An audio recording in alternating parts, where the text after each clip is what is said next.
دوستو کتنا عجیب ہے کسی ایسے ملک کی چیک پوسٹوں پر حملہ کرنا جس ملک کے بغیر آپ کا گزارا ممکن نہیں، خاص کر افغانستان جیسا ملک جس کا سارا بوجھ پاکستان اٹھا رہا ہے۔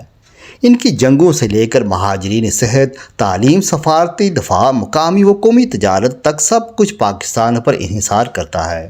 یہاں تک کہ بھارت کے ساتھ بھی افغانستان کی کئی بلین ڈالر تجارت پاکستان کے راستے بارڈر تھرو کی جاتی ہے۔ یہ افغانستان سائٹ کا طورخم بارڈر کلپ ہے۔ صرف ایک طورخم پوائنٹ پر 10,000 سیب کے کنٹینرز کھڑے ہیں اور لاتعداد افغانی دونوں طرف بیٹھے ہیں۔ بڑی تعداد میں مریض پشاور اور پاکستان کے دیگر شہروں میں علاج کے لیے بیٹھے ہیں۔ حالیہ افغان سائٹ کے حملوں کے بعد تکلیف کی صورت میں نتائج بھگت رہے ہیں۔ ایسے حالات تمام پاک افغان بارڈر گیٹس پر ہیں۔ دوستو بالآخر پاکستان اور افغانستان کے مابین سیز فائر کا معاہدہ طے پا گیا ہے۔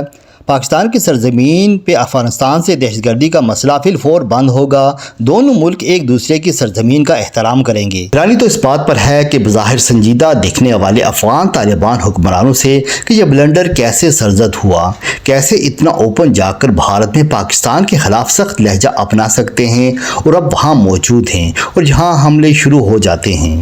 یہ کوئی نادانی نہیں بلکہ جرم ہے۔ افغان حکومت ہم سے زیادہ ان افغانیوں کے مجرم ٹھہرتی ہے جو آج پاکستان کے مختلف گیٹس پر اپنے بھاری بھرکم مسائل لے کر یہ امید لیے کھڑے ہیں کہ کب راستے کھلیں تاکہ وہ پاکستان کے اندر جا کر اپنے مسائل حل کر کے واپس آ جائیں۔ پاکستانیوں کے دل بہت نرم اور ذہن وسیع ہیں کہ اب بھی مسائل میں گھرے ہوئے افغانیوں کے لیے ہمدردی رکھتے ہیں، لیکن حقیقت یہ ہے کہ حالیہ کارروائیوں کے بعد ایک دوسرے پر دل اور بارڈر کے دروازے بند کرنے کے علاوہ کوئی راستہ نہیں بچا۔ رب کریم دونوں ممالک کا حامی و ناصر ہو، آمین۔